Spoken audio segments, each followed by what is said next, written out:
Қайырлы күн баршаңызға, сіздермен Айтана. Бүгін вупи-пай тортының рецептімен бөлісемін. Видеоның соңына дейін қарап, каналға тіркелуді ұмытпаңыз. Тортымызды бастамас бұрын ең алдымен пергамент қағазын дайындап алуымыз қажет. Ол үшін 24 диаметрлі форманы алып, дәл видеода көрсетілгендей етіп, 4 пергамент қағазын дайындап аламыз. Бисквитін жасауға кірісеміз. Ол үшін 4 жұмыртқаны алып, жақсылап миксерлейміз. Миксерлеп болғаннан соң үстіне қантымызды салып, 2 есе көлемі ұлғайғанша, жақсылап аппақ болып көпіргенше миксерлейміз.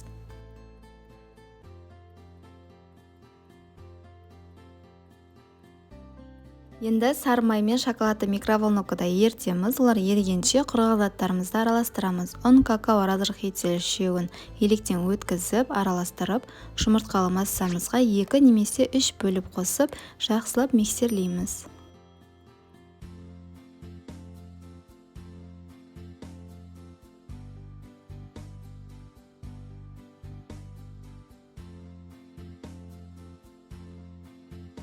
Жақсы миксерлеп болдық. Видеода көріп тұрғандарыңызда қою масса шығады.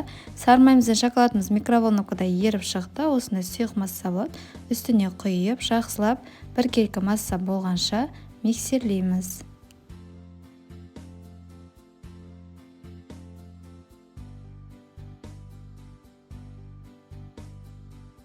Бізде шоколадымыз бен қамырымыз біркелкі массаға айналып шықты. Енді жаңа дайындап алған пергамент қағазына 4 ас қасықтан құйып шығамыз.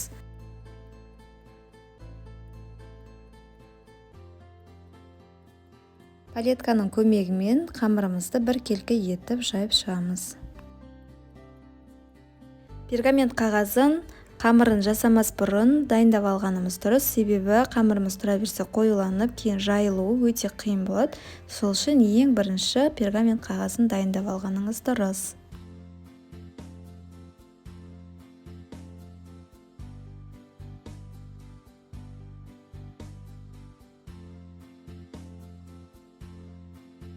Міне барлығын жайып дайындап болды. Енді алдын ала қызып тұрған 200 градуста пешімізде 10-11 минутта пісіріп аламыз. Неке біздің қождарымыз толықтай пісіп шықты. Енді оны суытуға қоямыз. Суығанша кремін дайындаймыз. Ол үшін құрғақ ыдысқа салқын сливкиді құйып, үстіне қант ұнтағын салып, жақсылап қою болғанша миксерлейміз.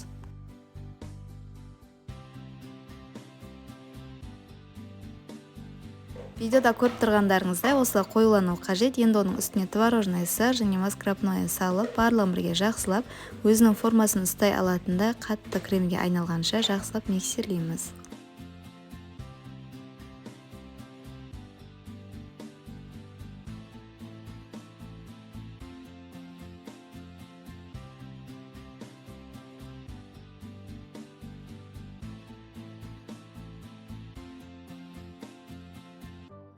Неке біздің креміміз дайын болды. Енді оны көз өлшемімен 3 кондитерлік қалташаға саламыз. Сонда біздің қождарымызға барлығына бірдей теңдей етіп жететін болады.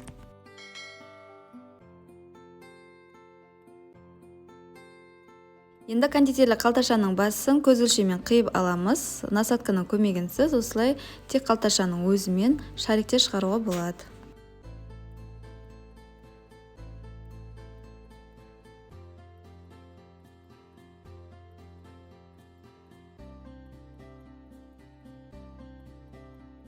Ортасында кремін палеткамен немесе үлкен ас қасықпен жайып шығамыз.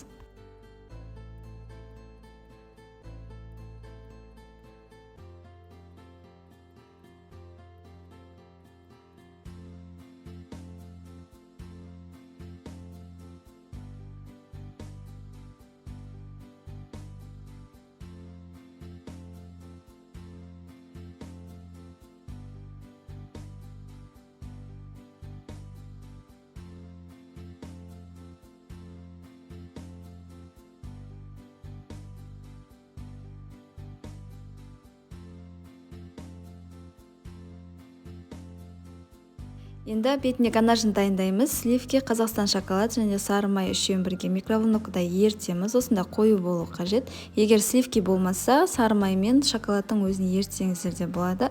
Тортымыздың бетіне ыстық кезінде емес, жылы кезде құйып, осылай жабып шығамыз. Бетін әрлеу жағы өздеріңіздің қалауларыңызша әртүрлі етіп сәндесеңіздер болады. Міндетті түрде жасап көріңіздер.